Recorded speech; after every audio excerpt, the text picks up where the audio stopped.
사람들이 맹인 한 사람을 데리고 예수께 나와 손 대시기를 구하거늘 예수께서 맹인의 손을 붙잡으시고 마을 밖으로 데리고 나가사 눈에 침을 뱉으시며 그에게 안수하시고 무엇이 보이느냐 물으시니 쳐다보며 이르되 사람들이 보이나이다. 나무 같은 것들이 걸어가는 것을 보나이다 하거늘 이에 그 눈에 다시 안수하심에 그가 주목하여 보더니 나아서 모든 것을 밝히 보는지라. 예수께서 그 사람을 집으로 보내시며 이르시되 마을에는 들어가지 말라 하시니라. 태풍이 지나고 나서 기온이 새벽에 많이 떨어졌습니다. 계절의 변화 속에서도 한결같이 기도의 자리를 지키시는 성도님들에게 주님의 은총이 함께 하시기를 바랍니다. 오늘 말씀을 보면요, 예수님께서 베세다에 도착하셨어요. 근데 사람들이 맹인한 사람을 이렇게 데리고 와서 예수님께서 손대어서 이렇게 낫게 하시기를 간청하는 장면이 나옵니다. 예수님께서는요, 귀먹고 어눌한 자를 치료하실 때도 7장 앞에 보면 그 맹인의 손을 붙잡고 마을 밖으로 데리고 나가시는 것을 보게 되는데, 오늘 본문에서도 사람들은 이렇게 어떤 기적을 보기를 원했던 것 같아요. 이 맹인을 한번 고쳐보시라, 이런 그런 같은데 23절에 보니까 맹인의 손을 붙잡고 마을 밖으로 나가셨다, 이렇게 엄밀한 가운데 기적을 행하시는 것을 보게 됩니다. 근데 이 치유 기적에는 다른 경우와는 이렇게 구별되는 특이한 점이 있었어요. 그것은 바로 눈에 침을 뱉으시고 그에게 안수하시고 나서 물어보시는 것입니다. 무엇이 보이느냐? 이렇게 이야기를 합니다. 이 치유가 한 번에 이루어지지 않고 단계를 거쳐서 이루어지는 그런 것임을 예수님이 알고 계셨던 거죠. 근데 이 질문에 대해서 맹인의 대답도 이렇게 흥미롭습니다. 쳐다보며 이르되 사람들이 보이나이다. 나무 같은 것들이 걸어가는 것을 보나이다 라고 이야기합니다. 맹인은 자기가 보는 것이 사람이라는 것을 알고 있어요. 하지만 그 사람이 분명하게 보이지는 않고 나무 같은 것들이 걸어가는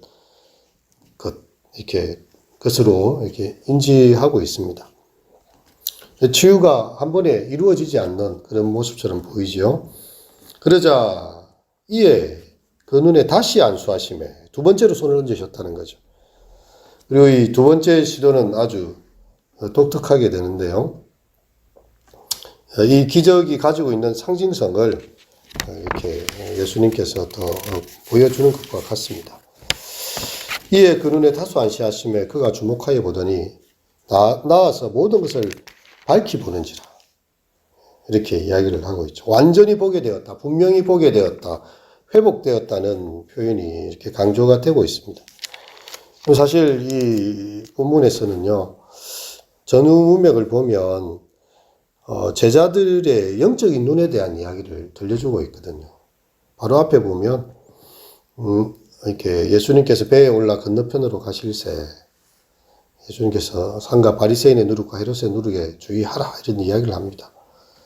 그러니까 누가 떡을 안 가져와서 예수님께서 갑자기 이런 이야기를 하시는가. 바로 앞에는 오병이어와 비슷한 4,000명을 먹였던 그런 사건이 나오고 있습니다. 배불리 먹고 남은 조가 7광줄이었더라, 이렇게 나와 있는 칠병이어 사건이 나오고 있는 거죠. 예수님께서 기적을 행하셨고 이렇게 다시 배에 올라서 제자들과 함께 가고 계시면서 바리새인들의 누룩, 그리고 헤롯의 누룩을 주의하라는 이런 좀 상징적인 이야기를 하고 계신데, 이 제자들은 마음이 둔하여서 예수님께서 우리가 떡을 안 가져와서 뭐라 하시는가, 이렇게 하고 있습니다. 그때 예수님께서 너희가 아직도 깨닫지 못하느냐, 눈이 있어도 보지 못하고 귀가 있어도 듣지 못하고 또 기억하지 못하느냐. 그래서 이 제자들이 예수님의 말귀를 전혀 못 알아듣고 있다는 거죠. 바리새인들이 외식과 헤롯의 그 외식된 모습에 주의하라는 그런 이야기를 하고 있는데, 제자들은 떡을 가지고 이야기를 하고 있는 그런 상황입니다. 근데 이 베세다 맹인 사건이 이렇게 나오고 있고요. 그 다음 장면이 이제 베드로가 예수님이 누군지를 고백하는 장면으로 넘어가고 있어요. 이것은 마치 제자들의 눈이 그와 같다는 것이죠. 예수님과 같이 있지만 예수님을 정확하게 알지를 못하고 있습니다. 사람이 걸어가는 것처럼, 나무들이 걸어가는 것처럼 그렇게 보고 있는 상황을 보게 됩니다. 앞을 보지 못하는 사람을요, 이 두 가지 단계를 통해서 확실히 고쳐주신 주님인데요.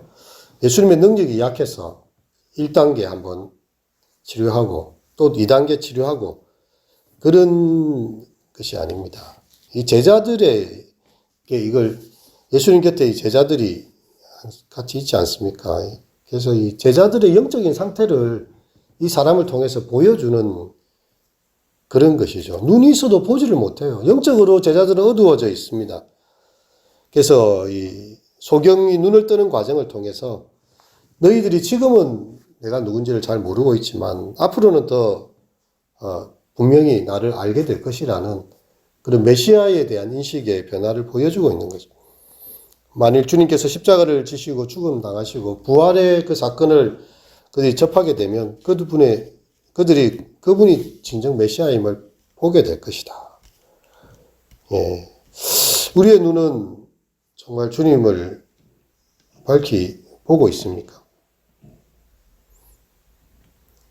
주님께서 무엇이 보이느냐 물을 때에 하나님의 뜻을 명확히 깨닫고 있습니까? 교회는 다녀요.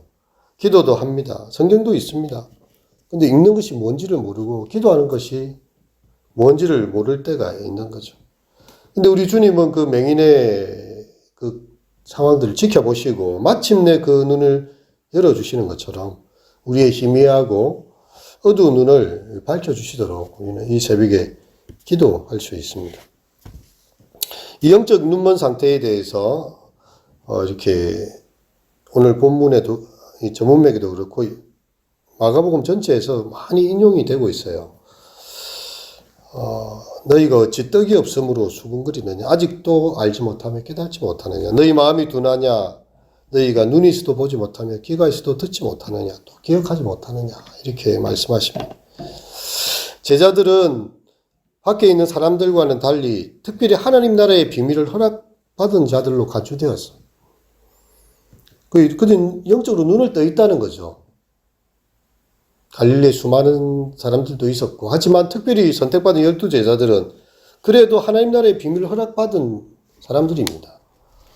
그런데 여전히 그들은 정확하게 보지 못하고 있는 장면이 그렇게 나오고 있는 거죠. 그래서 이제는 예수님의 가르침을 통해서 그분과 함께 있으므로 그들은 분명히 알게 되는데 그게 바로 베드로의 그 사건에서 드러나고 있습니다. 가이사랴 빌립보에 이르시는 그리고 사람들이 예수님을 누구라 하는지를 묻고 있죠. 사람들의 질문에 대해 예수님의 인식에 대한 걸 물었습니다. 세례요한, 엘리야, 선지자 중 하나 그렇게 사람들의 인식입니다. 그리고 너희는 나를 누구라 하느냐라고 딱 질문을 던지니까 시몬 베드로가 주는 그리스도인이다 이렇게 이야기를 하시죠.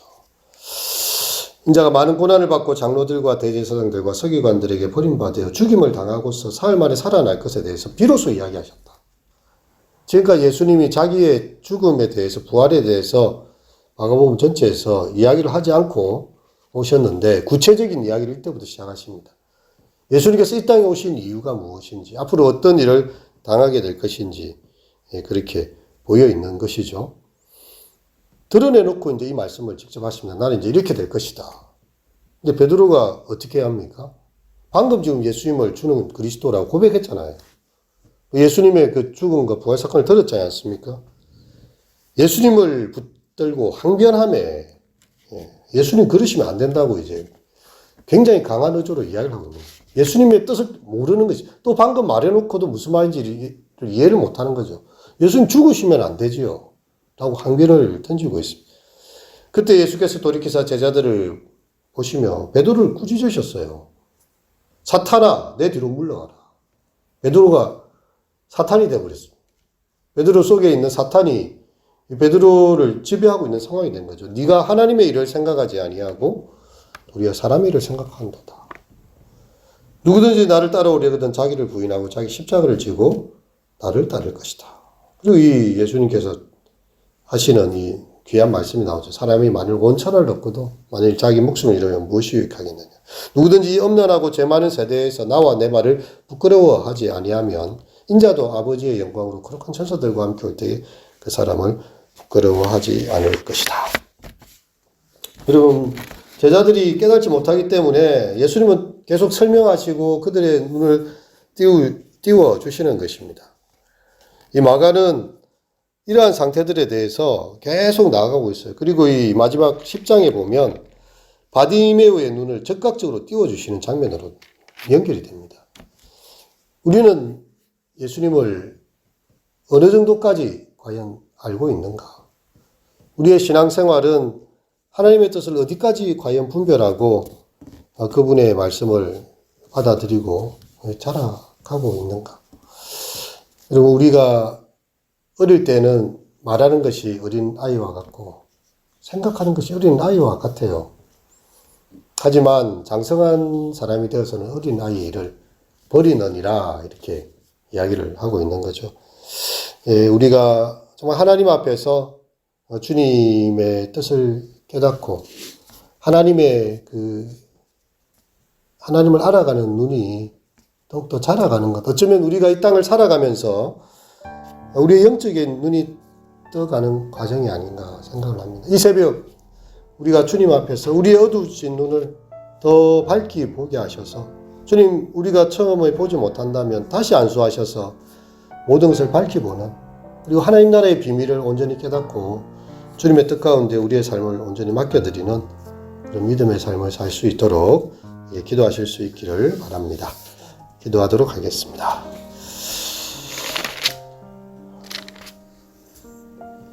이에 그 눈에 다시 안수하심에 그가 주목하여 보더니 나아서 모든 것을 밝히 보는지라.